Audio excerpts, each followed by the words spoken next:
Hello, Brett. Could you please give an introduction about yourself? My name's Brett. I'm 38 years old. Just turned 38. I'm a student in the real Mhm. world. I I started an agency through the real world. Um, yeah. Okay. And let's start with how did you find out about Hustlers University? I was actually watching Fresh and Fit, and Andrew had popped up, and he was talking about it, and I was like, "Oh, that's kind of interesting." Um, it was always like I've always wanted to like disseminate information and help people wake up. And once I saw that and I started seeing the trend of like the short form stuff going on, I was like, oh, that would be a good way to do it. Mhm. So that's, and Is I that knew what I you had ended to up get in doing it. then? Did you learn video editing and then start doing short-term videos or something else? What route did you take? I started in the actually the copywriting campus, but I Mhm. realized I wasn't much of a writer. Mhm. So I went to the affiliate campus and the content creation campus and Dylan's campus. And I've just been trying to absorb all the information in there Mhm. so I can be more effective with the message and pushing the message and stuff like that.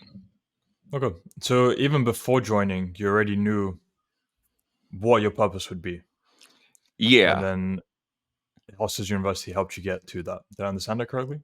Yeah, it definitely did. Mhm. It's actually kind of funny story. So my Facebook is currently in the shadow realm because of all the information I used to push through it. And Mhm. it, I would get like zero engagement for like 4 or 5 years straight. And then I started noticing the trend of short form content. I was like, oh man, if I can get that much engagement pushing the same kind of message, that would be cool to do.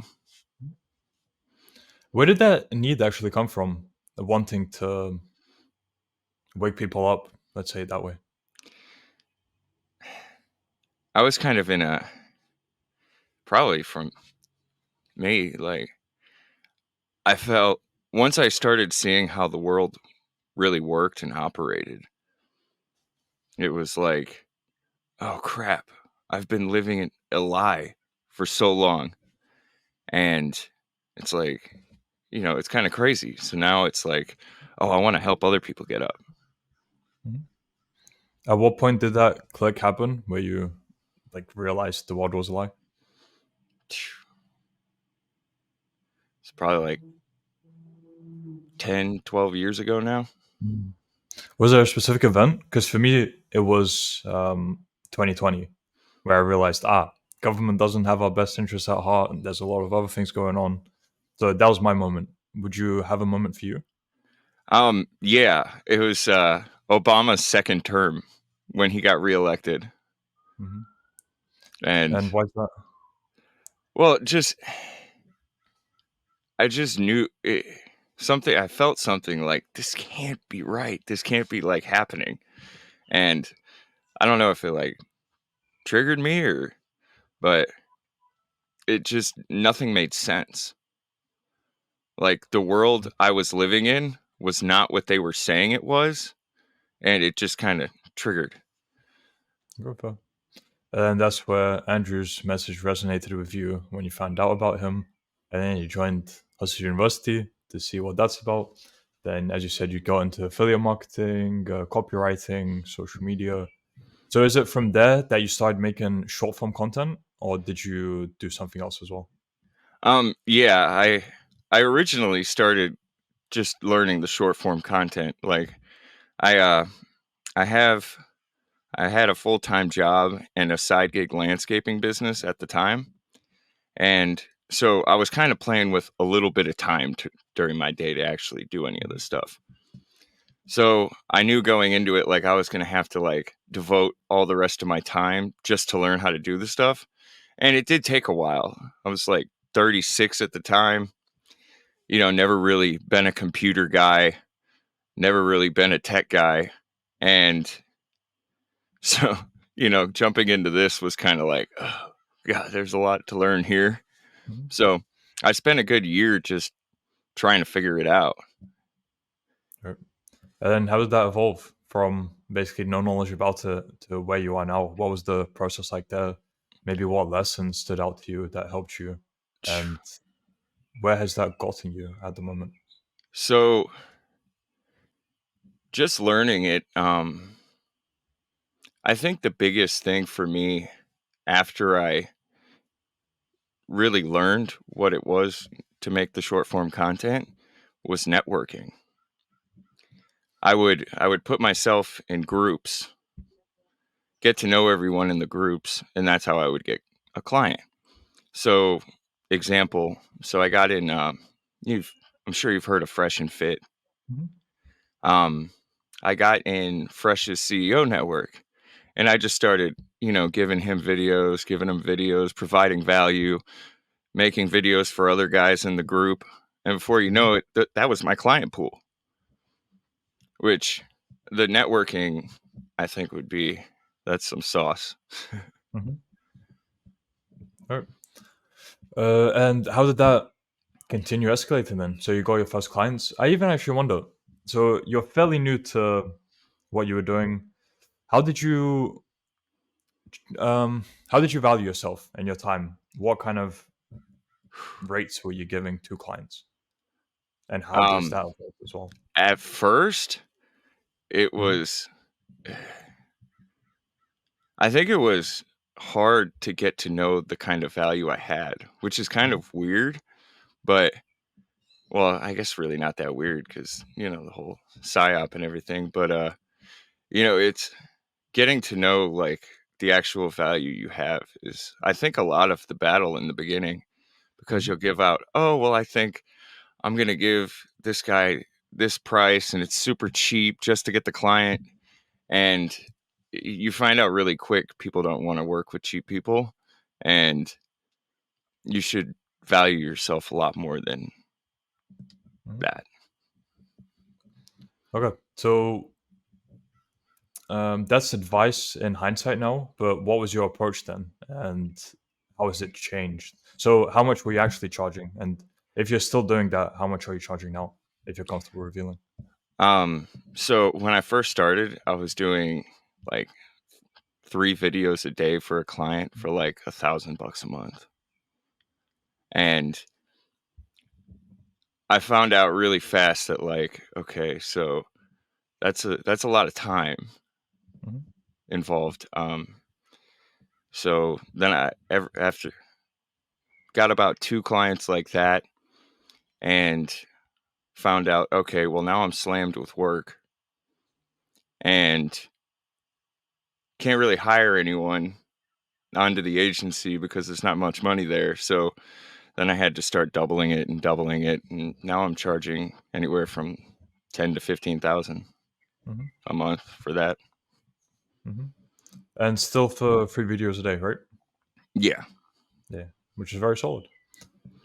And you're saying you didn't want to outsource. Is that still the case? Are you still doing everything yourself, or have you outsourced at this point? Oh, I'm definitely outsourcing a Okay. lot at this point. Still doing a lot myself. Mhm. It's probably like a 30% me, 70% Mhm. outsource. And now I'm about to leave the full-time job, so I'll have more time on my hands to Very scale. cool. So, some advice for people who are looking to scale their business, but they're still doing everything themselves. In your case, which were the most important parts to outsource? Which did you see the most reward from? What kind of advice could you give to those people? Definitely the editing part, like that would be good to outsource. I like to do the networking and talking with the clients and keeping the relationships intact. But the editing part, the posting part, um, kind of account management, but you also have to, be cautious there too, because, not everyone knows the stuff we know inside here. So Mhm. I don't, I tend not to want to, branch out from the real world to get anyone because I know all the savages are being built here. Yeah, yeah, yeah. So, have you actually hired people from Hustlers University in that case, or no? Yeah. Yeah. hired a few. All right. And if you're comfortable revealing, how much are you making then? Again, that you can relate to Hustlers University. Right now it's about 10K a month, Very and solid. yeah, so it's pretty good. Mhm. And you It's gonna said grow. that's allowing you to leave your full time job, right? Yeah, that's gonna take that. So now Which I'm means even excited more to time see to invest. what the scaling looks like with Yeah. 50 extra hours of my week back. Like that's gonna be pretty crazy. Right, exactly. So this was something you were doing on the side that's making you 10,000 a month. So now they've quit your full time job. Who knows just how It's much gonna be more you can crazy. scale. Awesome. I'm definitely What will you excited. actually spend that time on? Finding new clients or improving process of your workflow? I'll I'll spend it on, like building the systems and getting the systems in place. I'll probably Mhm. do a lot more networking, because now I've built relationships with, some homies down in Miami. It Networking is definitely probably where I'm going to spend a lot of my time. Right. And for younger people who hear a lot about how valuable networking is, but don't know what they actually need to do to, let's say, find the success you have in networking, what do you think are important characteristics or traits within a person which makes them a good networker, let's say? Definitely being humble. I you see a lot of it. You have to be able to like read the person also. But I would stay humble, provide value. Don't be cocky. Um, don't think automatically like, oh, okay, well, if see that's hard because your time is valuable, but if you're going if you're going to get with like bigger people, like they're gonna want to see some value up front just Mhm. to even mess around with you. But I would probably start small, local businesses, and scale up from there, knowing now what I do. But so stay humble, provide value, don't be cocky, don't be arrogant. Mhm. So a big part of it is just being a genuine person, a Right. You genuine have to good be person to be likable around. Yeah, or no one wants you yeah. around. Mhm. And I think you do that by in your day to day, like not having hidden intentions with people, like actually just having a pure soul, and people will be able to feel that, I believe. Yeah. Because if you Oh, do for sure. things with like again hidden intentions, there's just something about you that people will see as off. He's not 100% congruent, and people can just tell, especially more experienced people. Oh, yeah. So I guess it's how you live your day to day life, which will then reflect on how just how likable you'll be. Right. So, okay. Um, Now I'd like to move on to how has your average day changed then since joining Hustlers University? How different does it look now compared to before? Okay, so my schedule is a little wild. So from like 4 to 7 a.m., I'm typically listening to lessons, reading lessons, and studying the craft, of the short form marketing. And then I would leave for my full time job, get there about 8, work till about 4 or 5 o'clock, and then I would be back on this grind. And I'd pretty much do that till I fell asleep. And that's kind of been my schedule for the last couple years. That brings up, let's say, I have a friend who really feels motivated now to really change his life around. He's going gym a lot, but he's still after his full time job. When he comes back and after going to the gym, he's back home. He says he's just too tired at that point to do much else to build up a business. So in your case, you're even older than him, probably by about 10 years, and you had the energy to do it. So what do you think that's about? The energy thing. It, I don't think it's much less the energy. Like, I think you're just lazy at that point. Like, that's a horrible attitude to have to actually, like, if you want to make something of yourself, you're probably going to need to put in that time. It just separates. It's So you just, even if you do feel some kind of fatigue, you just ignore it because you know this has to get done. yeah. I mean, Mm. I really can't be fatigued, or I won't make any money. It's Fair you enough. know, like Yeah. And where was your life actually heading before joining Hustle University? What plans did you have? um, just ride out with the landscaping business, scale that up, and just do that. Which I knew I wanted something more, and I wanted my Mhm. time more. I didn't want to be tied down anywhere, and that's kind of where it was headed. It's like kind of monotonous and boring, and now I'm doing cool stuff all the time.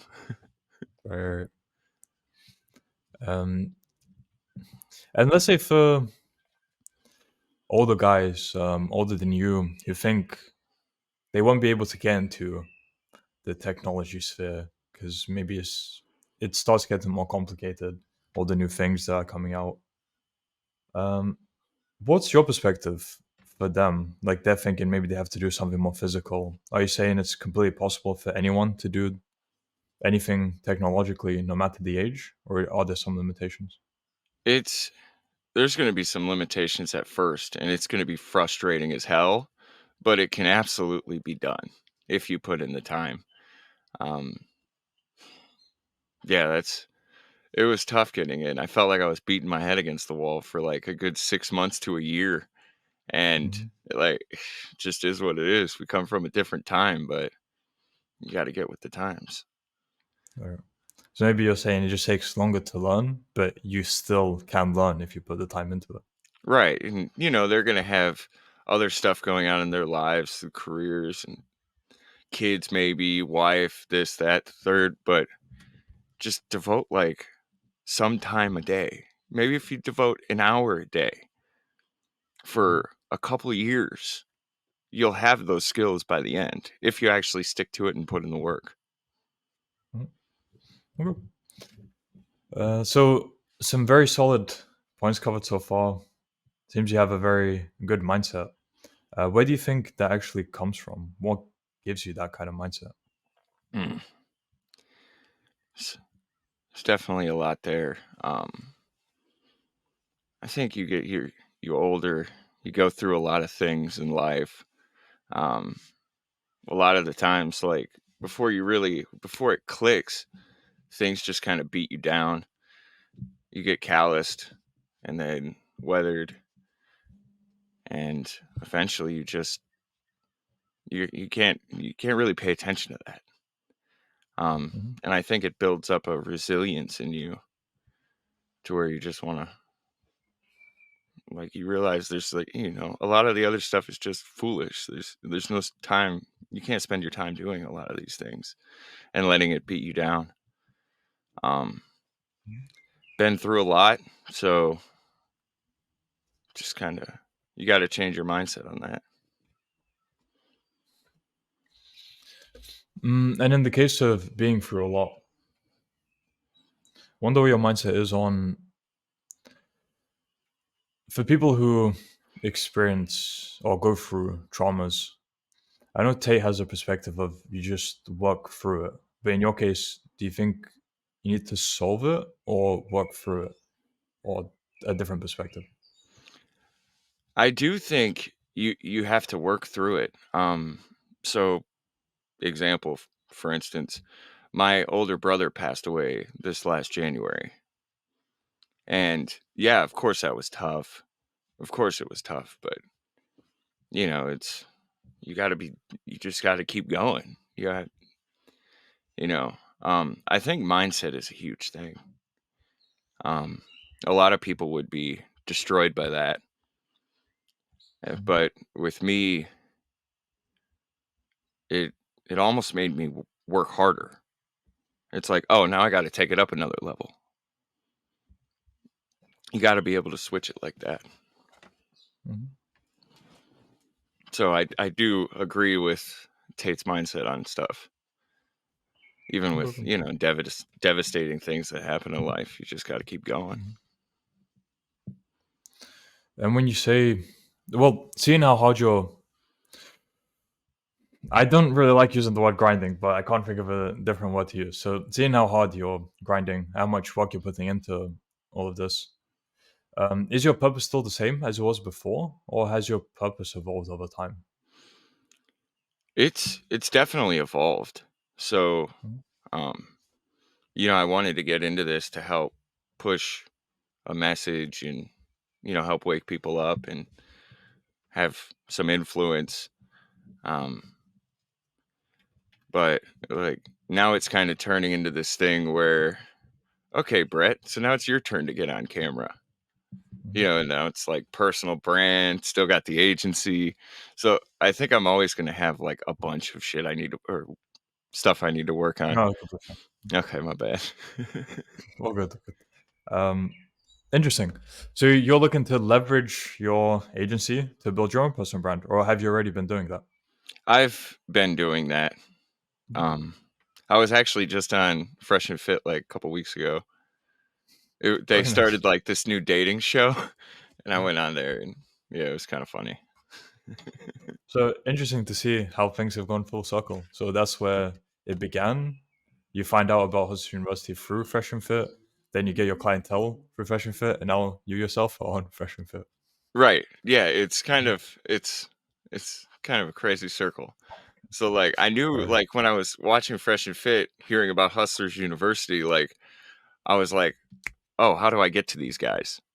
Mhm. It's like, well, I'm thinking, I don't really have any skills or value that I can actually provide, and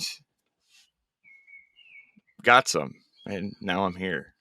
So And I think there's a very valuable lesson there because no matter how, let's say there's someone you want to meet or someone you want to provide value to, or just someone you think you'd never be able to meet in person, there is a path there which will allow you to actually get to where you want. So for you, it was, I don't know exactly what the goal was, but it was definitely surrounded around Fresh and Fit, and you found a way to provide value to them, to the whole network, and now which led to you actually going on the show as well, which maybe before you started all of this would have been maybe completely out of reach. I know for a lot of people just thinking about that, they'd think there's no way I'd be able to do that. There are yeah, several cases where there's always some kind of path there. You just need to find how to get there. So what kind of advice do you think there is there? Because when you're starting out, there's no hindsight. You don't actually know maybe what the right steps should be. So what can they use as like a guiding compass? Is there anything you could say there? I would learn the skills. Like, okay, if you're gonna mess with someone like that, you need to figure out first what they could possibly need. So you have to like go through and dissect everything, figure out where you can fall into line, learn those skills, and just get better and better. Present yourself. Mhm, If people like that have groups or something like that, like networking, um, yeah, that's kind of how it happened. Um, mhm, it does seem kind of crazy, like if you're mhm, at the beginning, like, oh, I'm gonna get to these guys and da, da, da. It like I understand that's probably like a lot of people would think that was crazy, but I think to be successful, there has to be a little, there's got to be something a little crazy about you. very, very cool. And the skills aspect, even just for a man, having a diverse skill set is so useful because you don't know where those skills will come in useful in the future. It could be 5 years down the line, 10 years down the line. But after having learned those skills, you'll see, looking back, however many years it was, that wow, I can't believe that learning those things has led to this. Yeah, And totally. I've seen that so many times as well. Yeah, that's definitely a good point. You never Mhm, know when you're going to need to use these skill sets, but you mhm, better have them. mhm. And it just makes a hallmark of a good man is probably like a diverse skill set because that also means a life well lived or just well experienced man. So Yeah. yeah. Okay. And now, where does the need to wake people up come from? Would you have an answer for that? Living in, I don't know, like living in the monotony and like just the matrix. When you get out of it, I almost feel like you have an obligation to try to wake people up. Like where that comes from is hard to know, but I just, there's like a sense of urgency. It's like if people aren't gotten to and things keep going like this, we're kind of all screwed. So Mhm. that's kind of how I see it. I think from my perspective, escaping implies that you were in it to begin with. So realizing that you were in it is, I guess, the first step because you were so brainwashed by society that you just didn't realize until certain events happened, which woke you up. So maybe it's an even like for some people, it might be a frustration at themselves seeing that, wow, how could I have been this brainwashed and not realize it? And then trying to wake people up the same way. Maybe there's different incentives there as well. That's one reason I can think of. Yeah, for sure. Mhm. I was kind of pissed off at myself that it's like, damn, you let yourself believe that? Like, Mhm. but it happens. You don't know until you Oh, know. And then it's exactly. like, what do you do after that? Mhm. And it's hard Okay, for so carry on. it's Sorry. it's just hard to like walk around and see everyone plugged in and not try to like, yo, hey, yo. It's you're living in a fake reality. Mhm. Okay. And with all that considered, what plans do you have for future in short term, medium term, and long term? Okay, well, short term, I'm going to be scaling up the agency, and medium term, I'm going to keep working on the personal brand. So I think those kind of go hand in hand. Low key, I think having a personal brand is what elevates your agency. You can do it without a personal brand, but it's harder. Mhm. Um, and as far as long term, I just want to keep working and providing value to people and waking people up. Mhm. That's really my goals. So, considering that, what videos are you making for your personal brand? What kind of topics does that revolve around? I've been kind of that's some of the stuff I've been trying to navigate. Like you go down certain paths, there ain't no coming back. It could hurt the agency, and I'm okay with that. Like, if I hold certain opinions or anything, like I know people are going to be like, "Oh, that's unsafe to work with. Oh, we can't do it." But the right people will be around. So I'm gonna probably gonna dive into a lot of the topics that are frowned upon by the Matrix. And the people who do say that, talking about those topics, that's that will put my brand at risk, as in clients who don't want to work with you because of the things you speak about, usually wouldn't be very good clients to deal with anyway, from Right. experience.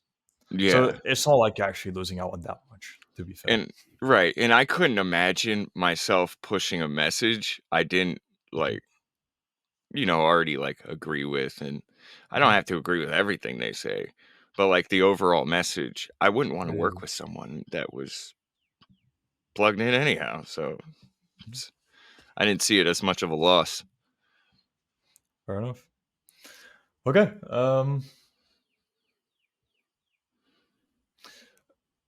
one of my last few questions then.